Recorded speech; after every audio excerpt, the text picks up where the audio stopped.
Tout ce qui te paraissait important avant n'est plus. Les choses, en fait, ça tout voilà, ça se réimbrique Ça déplace ton centre de gravité un totalement. peu. Mais je sais plus c'était qui disait ça, c'est vraiment tu sais, avant, on se rend pas compte à quel point on est ultra autocentré avant d'avoir des enfants. Bienvenue dans Mère, le podcast du média Les Louves qui accompagne les femmes dans la maternité depuis 8 ans. Je suis Marine Defresne, cofondatrice des Louves, journaliste et maman de 2 enfants, et j'aime au plus haut point la plongée dans l'intime et dans le secret de nos vies de femmes que nous offrent les podcasts. Ici, on explore ce que c'est de devenir mère et tout ce que ça transforme en nous, dans nos corps, nos cœurs, notre identité, notre couple et notre place dans la société, à travers des témoignages à cœur ouvert, des histoires extraordinaires et des conversations passionnantes. Pour ne manquer aucun épisode, abonnez-vous au podcast sur votre plateforme préférée, suivez-nous sur Instagram et sur leslouves.com. Bonne écoute. Bonjour à toutes.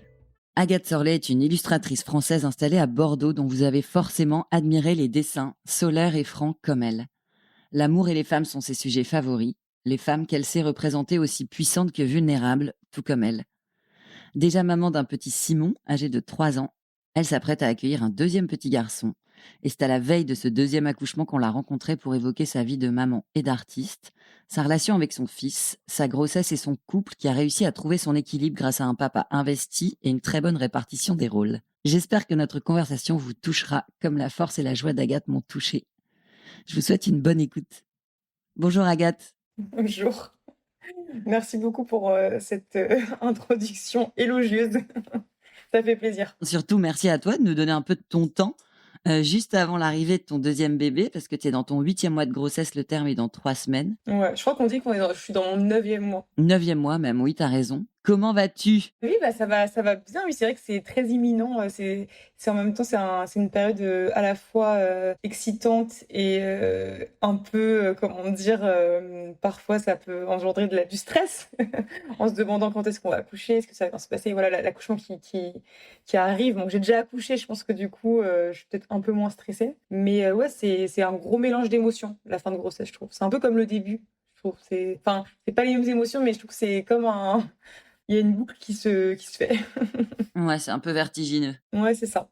Tu le disais, ouais, à la fin de la grossesse, on passe souvent par des émotions et des sentiments un peu contradictoires, donc on est impatiente. J'imagine que tu es impatiente. Mais il y a aussi de l'appréhension et de l'excitation. Est-ce que toi, tu es plutôt du genre anxieuse, survoltée ou très sereine? Est-ce que je peux répondre les 3 en même temps, je pense, à Ouais. mon avis? Ça dépend de l'heure de la journée.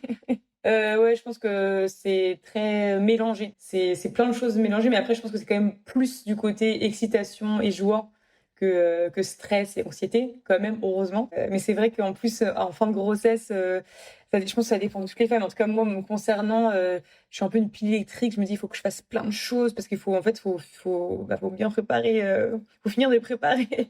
Et quand on en a déjà un, ça change quand même les choses parce qu'en fait, tout le long de ma grossesse, j'ai quand même eu beaucoup moins de temps, rien que pour acheter des petites choses pour lui, préparer son petit nid, quoi. J'étais un peu, à droite, à gauche. Donc là, on le fait un peu en last minute, donc c'est un peu, stressant. En plus, on commence des travaux là, des petits travaux, hop, juste avant d'accoucher. Ouais, ouais, on sait qu'après on sera occupé à autre chose et comme tu sais, à quoi ressemble un accouchement, par rapport à ton premier accouchement, est-ce que tu as hâte de revivre ça? Ou au contraire, tu as peur par rapport à des choses qui s'étaient peut-être, mal passées? Est-ce que tu as hâte d'être dans la salle d'accouchement et de revivre ce moment? Parce que c'est très différent quand on sait maintenant ce que c'est. Oui. Ton accouchement s'était bien passé, le premier.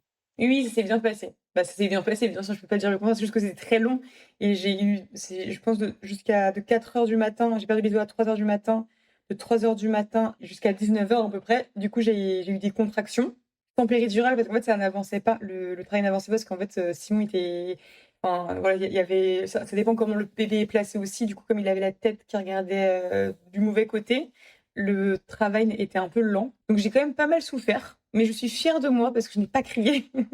J'ai fait des bruits, très, des sons graves là. Parce qu'en fait, quand tu te dis: «Si tu commences à crier, c'est terminé, c'est fini». Et pourtant, j'entendais d'autres femmes, mais hurler à la mort. Je me suis dit: «Oh non, non, non, Agathe, s'il te plaît, genre, essaye de te concentrer» parce que j'avais envie de faire pareil qu'elle. Je me suis dit: «Non, non, non, non, non». Parce qu'après c'est fini.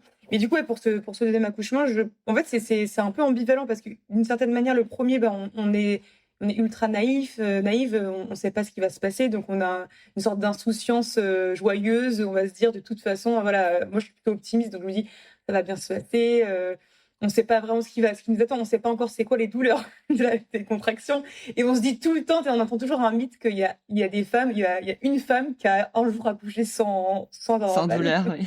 Ouais, voilà. Donc on se dit peut-être qu'on fera partie de ce mythe, mais non, pas du tout. Et donc je sais que voilà, ça fait mal, donc ça c'est sûr.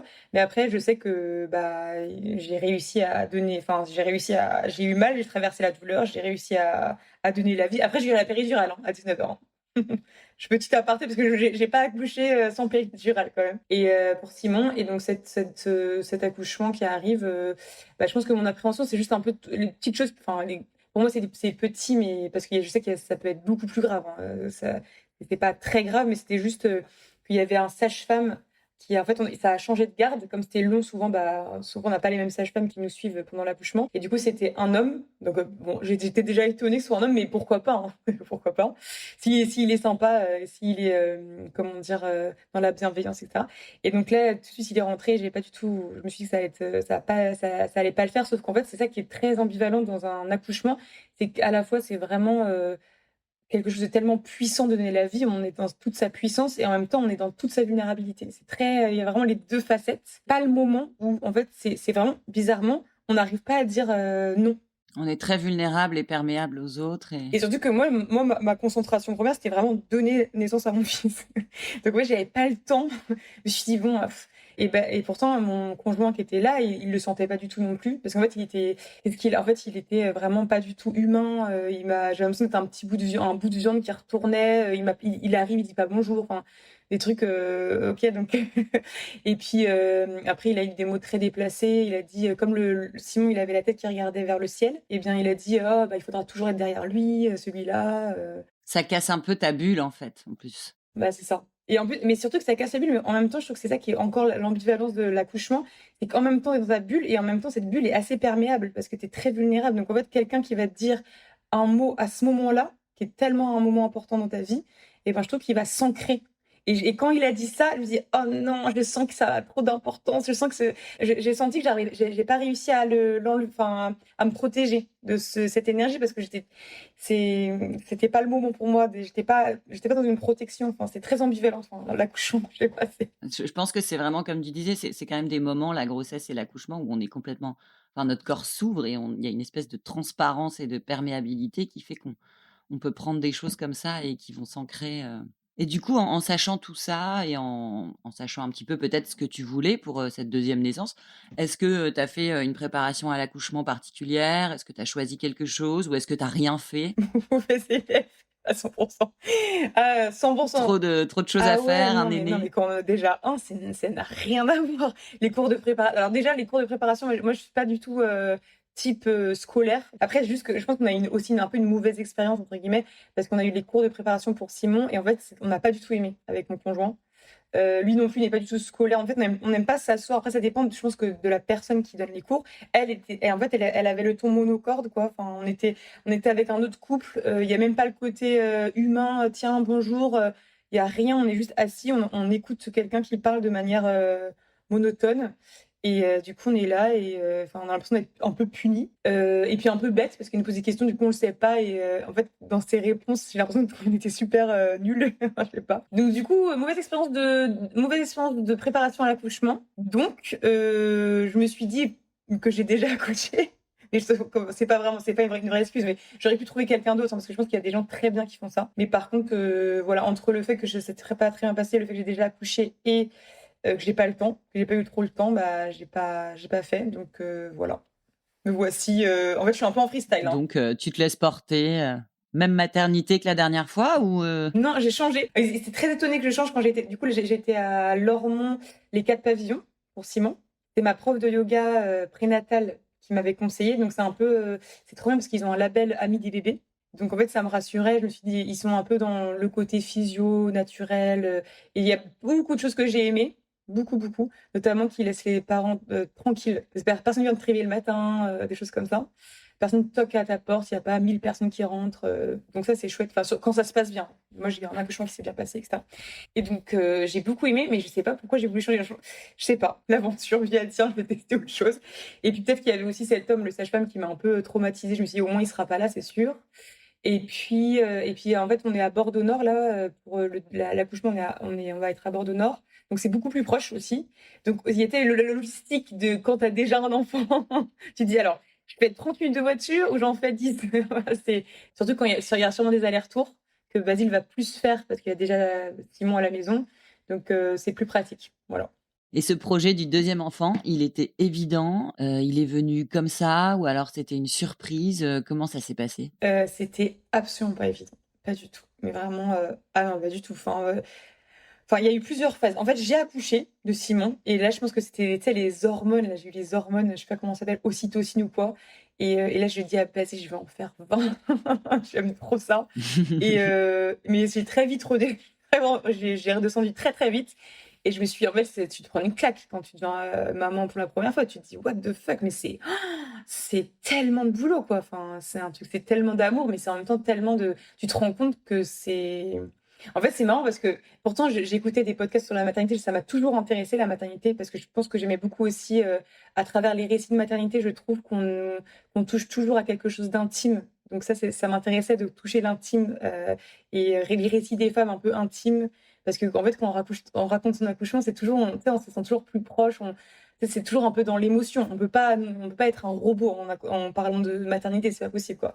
Et donc ça m'a toujours intéressée et ça m'avait déjà un peu ouvert les yeux sur ce que c'est d'être maman, d'être parent, d'avoir des enfants. Mais bah, il y a un énorme gap entre écouter et vivre. Ça n'a rien à voir, en fait. Oui, tant qu'on l'a pas vécu, on peut pas Non, savoir, c'est sûr. c'est un tsunami. En fait, enfin, après, moi, je l'ai vécu comme ça. Ta vie, tout change. Ta priorité, c'est ton enfant. En fait, c'est l'impression que d'avoir un regard sur le monde, même complètement différent. Enfin, en fait, tout ce qui te paraissait important avant n'est plus. Les choses, en fait, voilà, ça se réimbrique Ça déplace ton centre de gravité un totalement. peu. Mais je sais plus, c'était qui disait ça. C'est vraiment tu sais, avant, on se rend pas compte à quel point on est ultra autocentré avant d'avoir des enfants. On se rend pas compte. Et ça peut aider aussi de se décentrer un peu de soi-même. Et oui, non mais vraiment. Et du coup, moi, ça m'a fait du bien d'une certaine manière, en fait, parce que du coup, tu te dis, attends, tout est relatif là. Il n'y a pas de vrais soucis. Et ce qui est trop bien De aussi, penser à quelqu'un d'autre mais qu'à c'est ça. soi. Et ce qui est trop bien, c'est que ça, en fait, naturellement, moi, ça m'a vraiment permis de faire le ménage. En fait, il restait quelques personnes un peu toxiques autour de moi, quoi. Et en fait, c'est fou parce que quand j'y repense, je me dis, mais je leur accordais vraiment du temps. Et j'avais que ça à faire, en fait. Et aujourd'hui, ce qui est bien, c'est que du coup, comme tu as beaucoup moins de temps, et en fait, tu es tellement focus sur ton enfant. Et en fait, c'est vrai que mon bien-être psychologique et mon bien-être global, en fait, je veux dire, je peux pas me permettre de me mettre dans des états. Je peux pas parce que j'ai envie que mon fils ait une maman qui soit bien pour lui, quoi. Je peux pas. Avant, je me mettais dans des états. En fait, je me permettais, enfin, je sais pas si je me permettais, mais en fait, bah, je relativisais peut-être moins certaines choses, etc. Après, bon, la maturité, je sais pas si j'ai pris en maturité, Bah, ça nous fait grandir en fait. mais c'est ça. Et du coup, bah, voilà, je me dis, par exemple, avant, vraiment, je sais que, par exemple, je donne un exemple. Quelqu'un de toxique t'appelle. Tu sais que ça va mal se passer. Tu sais que tu vas te sentir vraiment super mal après. Mais il y a un truc un peu où tu dis, bah, t'as le temps et tu vas répondre à cet appel téléphonique et tu vas te sentir vraiment super mal après. Tu le sais. Mais maintenant, aujourd'hui, quelqu'un de toxique qui m'appelle, mais moi, je réponds pas. Je peux pas. Je ne peux pas, en fait, c'est pas possible. Je ne réponds pas ni aux messages, ni aux appels. Parfois, je le fais, hein, je suis pas 100%, comment dire? Je suis pas une grande sage non plus. Parfois, ça m'arrive, mais ça m'arrive très rarement. En fait, ça t'a appris à t'écouter, non? Oui, peut-être plus, ouais, effectivement. Je prends soin de moi à travers, mon fils, finalement, parce que c'est pour prendre soin de lui que je prends plus soin de moi. Alors ce deuxième enfant donc pour toi, c'était pas possible. Tu déjà comblée et débordée et alors comment c'est venu? Et je me suis dit: «Comment je vais faire?» parce qu'en fait, c'était la fatigue surtout, hein. La fatigue, bah, ça, c'est tous les parents en parlent, hein. On se prend vraiment une grosse claque. On se dit mais moi, je dis souvent cette phrase: «On se prend un coup de pelle, un coup de pelle sur la tête». Mmh. Je sais plus, vraiment, tu sens, oui, un avant, un après. Mais en fait, ce qui est drôle, c'est que moi, j'ai vraiment eu le glow du début, de maternité. Ah oui, l'épanouissement Ouais, total, avec son ouais. son petit nourrisson, tu vois? En fait, comme c'est très l'accouchement s'est bien passé, l'allaitement aussi, tout s'est bien passé, en plus, on est un couple qui Et c'est le shoot d'hormones, hein, les hormones d'allaitement, c'est des hormones d'amour, hein, donc bah, pendant 1 an et demi, moi, j'ai allaité, hein, et donc bah, j'aurais pu continuer, très longtemps, je pense, mais voilà, et donc j'avais le glow et ensuite, il dormait pas, mais en fait, comme tu es dans ta petite bulle et qu'en fait, c'est normal, tu te dis: «C'est normal, il est tout petit», il dort pas, donc en fait, tu normalises le truc. Et en fait, petit à petit, tu te rends pas compte et là, le piège se referme parce qu'en fait, tu vas accumuler, accumuler, accumuler jour après jour de la fatigue et un jour, moi, je me suis vraiment réveillée. En plus, je suis un peu, comment dire? Noir ou blanc souvent dans ma vie. Parfois, wow, je pète un plomb. Et là, je me suis réveillée, il avait 13 mois. Je me suis pas réveillée, je sais pas, je dormais pas à ce moment-là, je pense. Et je me suis dit: «Ouh là là, là, je suis vraiment au bout de ma vie». Et il avait 13 mois et je me dis: «Mais je peux pas en fait, là, je» parce qu'en fait, je pense que c'est aussi, le côté, il a passé 1 an. Donc peut-être dans ma tête, je me dis: «Attends, il a déjà 1 an».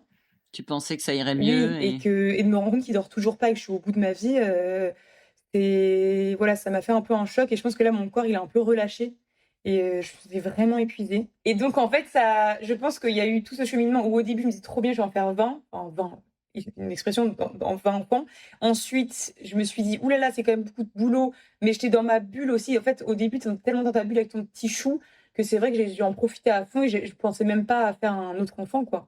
Et ensuite, après, 1 an,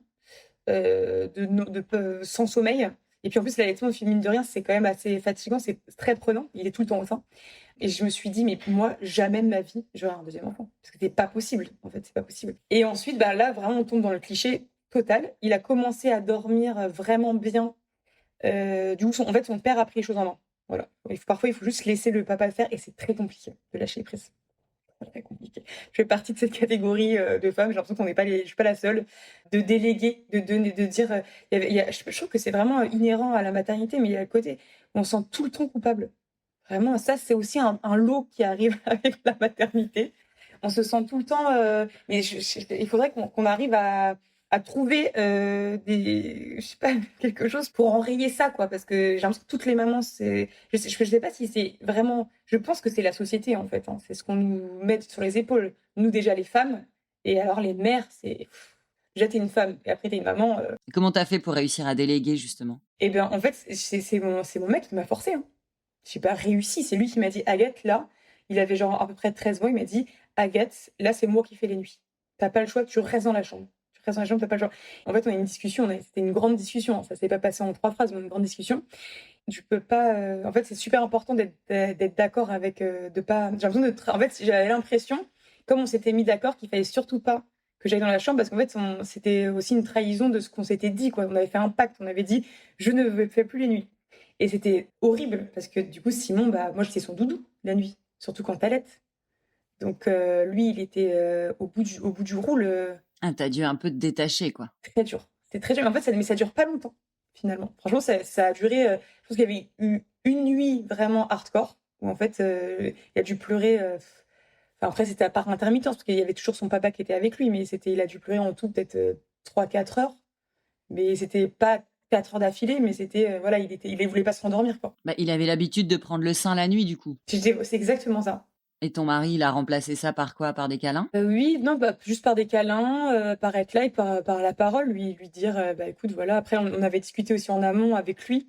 On lui avait expliqué que ça allait un peu changer. Parce qu'en fait, ils comprennent beaucoup de choses même s'ils parlent pas. Je me rappelle une nuit, je me rappelle une des dernières nuits avant de péter un plomb, je me rappelle, je l'avais au sein et en fait, il y avait vraiment cette sensation où en fait, vraiment j'ai vrillé, j'en pouvais plus alors que j'adore allaiter, hein, j'adore mais la nuit, tu es au bout de ta vie, il était au sein et j'étais, et en fait, j'ai essayé de le décrocher. C'est vraiment et en fait, il y a eu un moment, en fait, d'oppression. Je me dis: «Oh!» mais parce qu'en fait, quand un enfant ne veut pas lâcher le sein, il lâche pas le sein, en fait, hein, sinon tu t'arraches le téton. Et du coup, j'ai essayé de le décrocher comme ça et il voulait pas. Et là, je me suis dit: «Oh!» Je me sens oppressée. J'en peux plus, j'en peux plus, j'en peux plus, j'ai envie d'aller m'endormir. Et il y a vraiment ce truc physique où tu peux plus le décrocher. Donc c'est vraiment c'est vraiment de quoi devenir folle. C'est peut-être ce moment où toi aussi tu étais prête à te détacher et à laisser ton mari faire, tu vois? Il y a un peu de ça, je trouve, c'est quand ils sentent qu'ils vont y arriver. Mais il a été super ton mari de faire ça, de te contraindre à lâcher un peu et de pas remplacer par des biberons ou tu vois? Parce que là, c'est aussi le cercle vicieux quand ils se remettent à manger la nuit, il a super bien géré. Mais j'ai un chéri, vraiment pas mal du tout. Ça change beaucoup de choses dans le couple change, J'ai ouais. l'impression. On va en parler. Et donc ce deuxième alors, comment il est arrivé? C'était une surprise ou c'était un projet? Donc en fait, ce qui s'est passé, le cliché. Donc il a commencé à dormir et on a passé, c'était l'été dernier. Donc Simon, il avait 2 ans à ce moment-là et on a passé un été où il a dormi. En fait, on se me suis dit: «Oh, mais tout va mieux, il dort, il fait des siestes, tout va bien, c'est génial et tout» et du coup, je le voyais l'été, en plus, c'est vraiment propice à se poser un peu, voilà, on ralentit. Je voyais Simon qui courait dans le jardin de sa mamie et je me dis: «Oh, ce serait trop bien qu'il court avec son frère ou sa sœur et tout. Très bien qu'il ait un petit frère» parce qu'en fait, comme, Simon il a pas de cousin, vraiment, bref, lié à ma famille un peu, catastrophique et lié au fait que Basile a un âge très bizarre dans sa famille. Enfin, tu sais, il est par exemple, ses 2 grands frères ont 17 ans de plus. Donc en fait, il est Ah oui, il est un peu électron donc en libre fait, les donc enfants sont déjà très grands, donc il a pas de cousins. Il a des cousins qu'il adore, mais ils sont très grands, les cousins de Simon. Il a pas de cousins de son âge pour crapahuter. Donc je me dis: «Ah ouais, Simon et tout, avec un autre petit nin et en fait, et du coup, hop, bah, nous, on est un peu des tout feu tout flamme avec Basile. Quand on a décidé un truc, hop, on se lance et voilà, donc on s'est dit: «Bah, on va se lancer là-dedans» c'était peut-être un peu avant Noël. Je me suis dit: «Allez, let's go». mais on est un peu inconscient en fait, on oublie les nuits, sans sommeil et puis c'est reparti quoi. Sinon la planète serait dépeuplée, hein, si on Mais oubliait. je sais pas ce qui se passe dans le cerveau. Peut-être qu'il y a des scientifiques qui ont étudié ça, mais c'est trop bizarre. Il y a vraiment on oublie que ça va être, c'est hardcore quoi, enfin quand même franchement. Comment ça s'est passé pour prendre, votre rôle de parent? Donc déjà, j'ai compris que, au bout du 13e mois, il avait dit: «Non mais maintenant c'est moi qui gère les nuits, tu crevé, génial de prendre des initiatives quand nous on n'y arrive plus». Et sur cette fameuse répartition de la charge mentale, de la gestion de la maison, est-ce que tu peux nous parler un peu de comment ça s'est construit? Et après parler aussi de toi en fonction de ton organisation pro, comment ça s'est organisé, tu vois, quand tu as repris le boulot et cetera? Avant de prendre la décision de faire un enfant, il y a le couple. Le couple déjà comment il fonctionne, ça va donner quand même une grande indication de comment ça va fonctionner avec un enfant, sachant que s'il y a des choses qui vont pas, ça va pas s'améliorer avec un enfant, c'est sûr et certain. Et en fait, je pense que déjà, on est un couple qui fonctionne très bien déjà, sans enfant. Donc ça, c'est quand même une grande aide.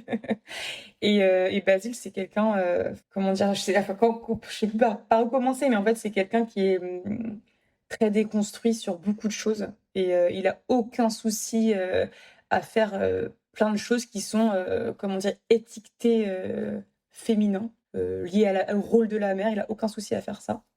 Il a, je pense, eu une maman formidable qui, l'a extrêmement bien, élevé. Qu'en fait, quand je le vois faire, je vois un peu enfin, j'adore ma belle-mère, voilà, je le dis aussi en fait, il a vraiment pris, comme exemple sa mère. En fait, son père était absent, donc il est que sa maman et je pense que le fait d'avoir une maman, voilà, qui est autant, vraiment elle est exceptionnelle, je pense que ça l'a vraiment, c'était un exemple pour lui, ça a toujours été un exemple pour lui et en fait, pour lui, bah, il s'est dit, bah, que ça soit, je sais pas, sa manière de gérer, sa maison, le fait de bien s'occuper de sa maison, de faire la cuisine et cetera, c'était pour lui, un super exemple. Il a noté, toutes les recettes de sa maman, du coup, il refait tout le temps les recettes de sa mère, à la maison, toi, c'est le genre de fils il fait des petites photos à chaque fois, il lui demande des conseils, enfin vraiment en fait, ils ont une super belle relation tous les 2 et je pense que, bah, sa mère qui est quelqu'un quand même, en plus elle a quand même âgé là parce qu'elle a 75 quand même. Pour son époque, c'était quelqu'un quand même, de très, féministe, très déconstruite aussi. Donc je pense qu'elle lui a pas du tout, inculqué le fait de: «Mon fils, les hommes ne font rien, reste assis», voilà. C'est lui qui fait toute la cuisine, par exemple. Enfin, en plus, en fait, c'est ça qui est trop bien, c'est qu'en même temps, il fait la cuisine, en même temps, il fait le bricolage, en même temps, il répare les trucs, enfin, tu vois, il fait tout, en fait. Il adore Et toi, tu fais quoi alors? bah, parfois, je me pose des questions. Non, moi, je suis vraiment dans le bah, non, moi, j'aime bien ranger, j'aime bien aussi faire le ménage. On bosse ensemble, on a beaucoup de chance, donc en fait, on est très flexible sur notre organisation. Finalement, en fait, lui, il travaille, avec moi, donc maintenant, on travaille ensemble.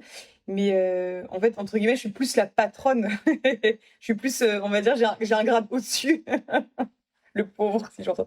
Ah, il fait beaucoup, beaucoup de choses en plus, hein et en plus, il travaille super bien.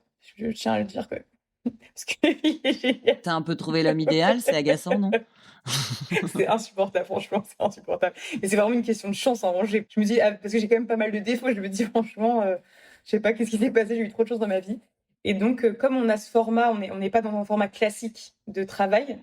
va dire qu'on travaille tous les 2 à la maison et cetera et ben, en fait, je pense que ça crée plus de flexibilité aussi par rapport au couple et Basile, en fait, il est enfin, naturellement, je pense que quand tu es plus présent à la maison, tu es plus investi à la maison. C'est logique, en fait. Enfin, je sais pas, je pense que c'est je vois un peu les schémas autour de moi, je me dis: «C'est logique» et comme il est plus à la maison, plus investi et il est aussi très flexible comme moi et bien, il prend son rôle, enfin vraiment, je dirais presque enfin moi je dirais enfin 50-50 ça veut pas dire grand chose parce qu'on n'est jamais vraiment à 50-50.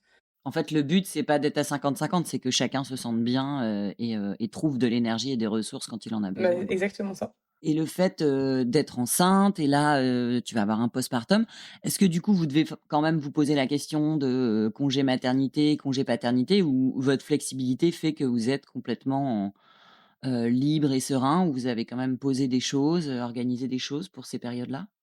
Franchement, on est très freestyle avec, Basile là-dessus. On n'est pas très en fait, on n'est pas très organisé, c'est pas notre, point fort, l'organisation par contre. Et c'est vrai que pourtant ça aide énormément, surtout quand tu deviens parent. Quand tu deviens parent, je trouve que ça allège de s'organiser. Donc, en fait, là, ce qu'on a prévu en fait, c'est un peu à double tranchant quand on est à son compte quand même, malgré tout. C'est que, bah, moi, je suis très heureuse, je vais pas me plaindre. Genre, j'adore mon métier, je suis très flexible et cetera.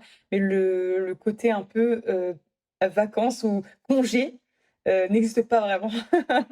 Mais par exemple, là, si tu as des projets, tu dessines enceinte, tu vas dessiner en postpartum ou tu tu trouvé, tu refusé des projets pour te donner du temps ou On refuse beaucoup de projets, beaucoup, beaucoup.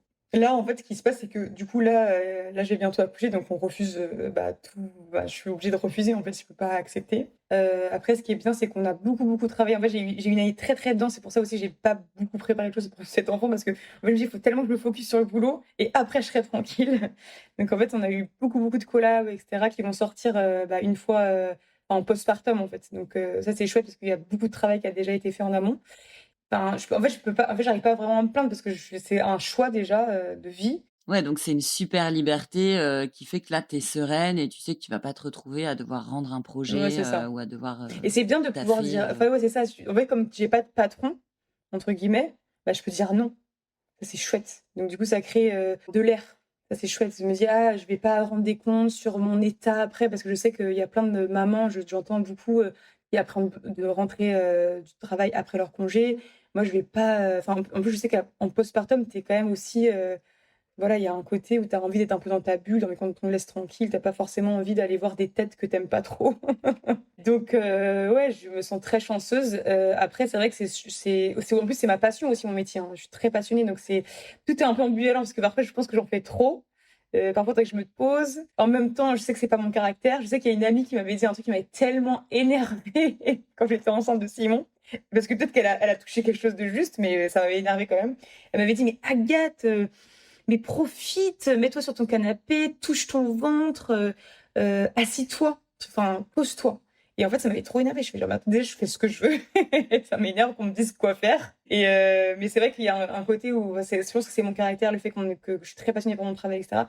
Tu vois, je pense que je sais pas parce que j'ai jamais été salariée et je pense que peut-être que quand tu es salariée et je pense pas pour tout le monde, hein, peut-être que tu arrives un peu plus tu sais, à mettre ton à débrancher. ouais, à mettre ton cerveau, travail, sur le côté et à être vraiment, juste, voilà, je suis, en congé, voilà. Oui, justement, pour parler boulot, il y a une collab avec Mustela qui va sortir. En quoi ça consiste et pourquoi tu as accepté de collaborer avec ces produits-là? Comment ça s'est passé et est-ce que tu peux nous dire un peu ce qui va sortir si ça intéresse les petites mamans qui nous écoutent? Alors oui, oui, c'est là, bah, c'est quand même la marque, quand même, un peu iconique quand tu deviens maman sur plein de produits, enfin, franchement, c'est une marque géniale pour plein de choses et donc en gros, quand ils m'ont contactée, c'est un peu, tu vois, c'est les marques qui te font rêver. Tu dis: «Waouh, incroyable, collab avec Mustela» et cetera. Et puis en plus, ça fait vachement sens. Enfin, tout fait sens, c'est ça qui est trop bien quand un métier d'artiste, c'est que C'est tout une marque très engagée avec la fondation Mustela. Moi aussi, j'aime bien ce qu'ils font. ouais, c'est vraiment trop bien. Et en fait, on a pensé, en fait, on a tout j'ai pensé à une trousse, une grosse trousse un peu pour, les mamans, c'est gros une grosse trousse cocooning, tu vois? Genre, elle est super, réconfortante parce qu'elle est toute, molletenée et dessus, bah, il y a toutes mes illustrations, pensées, exprès pour Mustela autour de la maternité avec un petit motif léopard qu'on adore, on adore Je toutes. l'ai vue, elle est canon. Bah, merci. Je l'adore, moi aussi. Donc en gros, en fait, il faut aller en pharmacie, donc aller tout en pharmacie. Je pense que ça va en plus, ça va aller très vite à mon avis les stocks. Donc en fait, il faut, enfin, acheter les produits que vous avez l'habitude d'acheter pour vos bébés ou pour vous-même de la marque Mustela. Et il y aura la trousse offerte avec. Et ouais. Mais du coup, il y a toutes mes amies qui sont sur le coup. Parce qu'on me dit, attends, du coup, nanana, ok, quel jour? Elles vont toutes courir à la pharmacie. Vu la taille de ta communauté, on a intérêt à y aller le 1er octobre, je crois. Ouais. Ouais, voilà. Donc, trop chouette. Mais justement, quand on travaille de sa passion, est-ce que, dessiner pour le plaisir reste une ressource de plaisir, d'énergie, comme on irait faire un cours de yoga ou marcher dans la nature? Toi, est-ce que ça reste le dessin ou est-ce que tu as d'autres choses, qui te permettent de recharger un petit peu et de changer d'air? Ou est-ce que c'est dessiner? Et Le quelles sont sport. ces autres choses qui te ressourcent et t'inspirent? Ouais, tu fais du sport? Ah ouais, le sport, waouh, c'est c'est un grand changement ça. Quand j'ai découvert, en fait, j'ai découvert la puissance de enfin, c'est même pas le sport en général, mais c'est vraiment de bouger son corps. Vraiment, c'est de se bouger, en fait. Le mouvement, c'est la vie. Et tu fais quoi comme sport? Alors moi, du coup, je fais du pilates et de la course à pied. Alors enceinte, moi, je suis un peu une folle en vrai, hein, franchement, parce qu'en fait, j'aime tellement bouger. J'ai besoin de ça, sinon je pète un plomb, en fait. C'est souvent, je pense que quand tu Mais c'est je trop crois que dans ta c'est tête. bien justement, faut continuer, ouais. Bah, j'ai beaucoup couru, j'ai continué à courir, mais en fait, c'est parce que je courais déjà avant. Donc, il y a aussi et après, faut le sentir, hein. Je le sens j'ai senti jusqu'à 5 mois et demi, tu vois? Après, je me suis dit: «Ah non, je suis un peu plus lourde, un peu trop lourde, je me sens que c'est pas bien» et après, du coup, j'ai vraiment, j'ai fait du yoga prénatal avec, la même prof, Sarah Zella, et ensuite et après, voilà, ça, c'est mon côté, je sais plus, c'est yin-yang, tu vois? Genre, je crois que le yin, c'est la féminité, le yang, c'est le masculin. Moi, je suis très dans le yang. Même si mes dessins, on dirait pas, hein. Et en fait, c'est beaucoup plus facile pour moi, par exemple, le yoga prénatal ou des choses douces, d'étirement, je vais avoir du mal à le faire, alors que du gros cardio avec de la grosse musique, moi ça j'adore. Donc en fait, souvent quand tu es enceinte, on va plutôt, favoriser, le mouvement doux, on va dire le mouvement d'étirement, les respirations, voilà et cetera et là, je sais pas pourquoi, j'ai fait un petit craquage, je me suis dit: «Allez, je m'en fous, je fais plus de yoga prénatal». Donc j'ai fait pas mal de cardio, ouais, je me suis, abonnée à Julie Pujol et j'adore, elle me fait trop rire, j'adore parce qu'elle, tu sais, elle met toujours de la musique, trop rigolote, tu sais, en plus, elle est années 90 à fond, donc en fait, il y a du Diams, tu fais des abdos. Enfin, moi, je fais plus d'abdos, hein, quand même enceinte, hein, bref. Tu fais ton truc et il y a du Diams et tout, c'est trop marrant. Donc en fait, je trouve ça un peu drôle et je trouve que j'aime bien faire du sport comme ça, de cette manière-là. Et donc j'ai fait quand même pas mal de ça. Et après, en général, le sport, je pense que j'englobe aussi, enfin, le mouvement en général, de bouger son corps. Une balade à vélo, te dire, tiens, bah là, je vais aller là, je vais y aller à pied. Ça peut vraiment me faire énormément de bien à la tête et au corps aussi, du coup, parce que tout est lié de toute manière. Et je voulais terminer en parlant de ta relation avec Simon, parce que quand le deuxième arrive, il y a quand même je sais pas si tu vas me confirmer, mais moi je trouve qu'il y a ce tiraillement de: «Comment je vais faire de la place alors je me sens complètement comblée par cet enfant qui existe déjà. Est-ce que j'ai la place? J'ai hâte, mais j'ai peur que l'autre se sente délaissé», comment tu as géré ça pendant cette grossesse? Est-ce que là, tu te poses ces questions-là? Ah bah 100. On est dedans, 100. Bah, c'est aussi tout l'enjeu d'une deuxième grossesse quand tu déjà un enfant. C'est-à-dire qu'il y a déjà, tu as moins le temps, tu es plus fatigué et en plus, tu vas devoir gérer toutes tes émotions par rapport à tes propres émotions, par rapport, à ton premier et les émotions du premier. Enfin, je veux dire, il faut réussir donc c'est très challengeant, hein, d'avoir, d'autres enfants, je trouve. Parce que quand tu en as un, tu pépouze, hein, il y en a un dans ton ventre, voilà et pas à penser à à quelqu'un d'autre, quoi. Mais c'est franchement, c'est un des trucs quand même super compliqués, pendant ma grossesse, j'avoue. Moi, j'ai toujours peur de manquer des choses avec mon fils. Je suis très, j'ai tout le temps envie, j'ai par exemple, un truc que je déteste, c'est louper, de pas pouvoir être là pour la sortie d'école. Ça, c'est presque une phobie. Je déteste ça. Et voilà, en plus avec la grossesse, parfois, voilà, tu as des contraintes, X, Y parce que, bah, tu es au bout de ta vie, enfin, je sais pas, tu peux 1er trimestre, je me sentais vraiment pas au top. Surtout, j'étais vraiment pas bien, dans ma tête, ça allait pas du tout, j'étais super déprimée. Et moi, j'ai dû louper peut-être 3 sorties, 4 sorties, je sais pas, en tout, tu vois? 4 sorties de crèche, du coup, pas d'école parce qu'il était à la crèche l'année dernière et je me sentais super coupable. Je me disais: «Mais c'est horrible et tout» et en fait, j'essaye en fait, je pense qu'il faut que j'essaye de me conditionner, là, j'essaye petit à petit parce que enfin, même si ça va se faire, et on va trouver notre rythme, on va retrouver notre rythme, à 4, au début, de toute manière, je sais, genre, parce que j'en ai déjà eu un, que tu as un bébé tout le temps sur toi, surtout si tu allaites. Il sera tout le temps sur moi. Donc en fait, moi j'adore, prendre le bain avec Simon, j'adore, me balader avec Simon, aller jouer avec lui et cetera, lui courir après, enfin, je sais pas, des trucs comme ça et je me dis: «Bah, là, le problème, c'est que, enfin, j'aurai un tout petit bout là, tu sais, je l'imagine vraiment genre collé à mon sein et obligatoirement, ça va être plus compliqué. Donc, en fait, j'imagine ça va, j'espère que ça va, voilà, on va trouver notre rythme. Et ce qui me fait trop peur, c'est de me dire, après moi, c'est mon souci, hein. Faudrait que j'en reparle à ma psy, mais j'ai peur, tu sais, que notre relation en pâtisse. Tu sais, je sais pas, que par exemple, il se disait à ma mère, enfin, je sais pas, je trouve que c'est tellement important, ma relation avec mon fils. J'ai pas envie, enfin, je sais pas, qu'il y ait ce moment-là, ça coupe un truc et qu'après, ce soit plus jamais pareil. Enfin, c'est pas évident, franchement. Après, faut le vivre. Peut-être que toi, tu vas me dire, comme tu l'as vécu, que finalement tout va bien. J'espère. Je pense que c'est différent pour chaque, mais on s'attend pas à voir qu'en fait la place elle est très grande et que les deux cohabitent très bien. Et là encore, le papa est essentiel parce que le fait d'être deux pour s'occuper des deux, et puis c'est tellement merveilleux de voir aussi le grand frère regarder son petit frère. Donc non, tu vas voir que c'est encore mieux en fait. Ah, c'est vrai? Bah, tant mieux, Mais c'est c'est vrai bien, qu'il je y a crois. ce tiraillement de voilà, il y en a un autre, mais la relation elle s'enrichit en fait. Tu le vois autrement en fait, tu le vois comme un aîné donc ça va être chouette. Qu'est-ce qu'on peut te souhaiter pour cet accouchement? Oh là! Bah, moi, j'aimerais bien, qu'est-ce que je peux souhaiter? Ben, déjà que ça se déroule bien, qu'on soit tous les 2 vivants. Enfin, c'est bête aussi, c'est cette peur de pas, tu sais, de pas l'aimer autant que le premier. Moi, j'aimerais ressentir autant d'amour, que pour mon premier accouchement. Moi ça, je te rassure, ce sera le cas parce qu'en C'est plus, vrai? moi enfin ce que je trouve oui parce qu'en fait, je trouve que la deuxième fois c'est encore plus fort parce que tu sais ce que ça va devenir cette relation. Tu sais, comment il va grandir, l'être qu'il va devenir, la relation que vous allez nouer et tu te demandes qui il va être, mais tu en as déjà un, donc tu sais très bien à quel point ça va être dingue. Donc moi, je trouve que c'est encore plus fort, et puis de présenter, enfin de faire famille. Tu vois, le côté fratrie, il y a un truc de dingue d'offrir ça à ton fils, donc ouais, je te rassure, ça va être merveilleux, mais merci pour, cet échange. C'était trop sympa de parler avec toi de tout ça. En tout cas, tu rayonnes, donc je suis plutôt confiante, ça va bien se passer. C'est gentil, merci. Et puis voilà, je sais pas si tu as envie d'accoucher à terme ou si tu es pressée, que ça arrive, en avance, J'ai fait appel à des voyantes. ah ouais? Oui. À la Elles ont fin, dit quoi? elles me disent, alors on verra si c'est vrai, elles me disent le 14 ou le 14 septembre ou le 22 septembre, c'est ça? Ouais, dans mes souvenirs, c'est ça. Mais voilà, après, je pense que toutes les femmes qui sont en fin de parcours de grossesse, elles ont envie d'accoucher, hein, de toute façon. Voilà.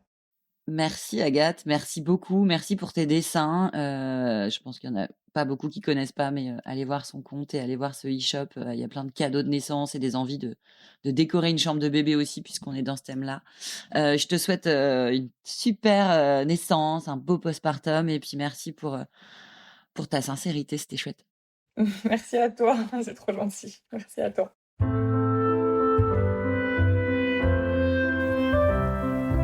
C'était un nouvel épisode de Mère, le podcast du média Les Louves. J'espère qu'il vous a touché ou inspiré. Si vous aimez notre podcast, soutenez-le sur votre plateforme d'écoute avec quelques étoiles et un commentaire qui nous aideront à produire encore plus d'épisodes. À bientôt sur Les Louves et merci pour votre fidélité.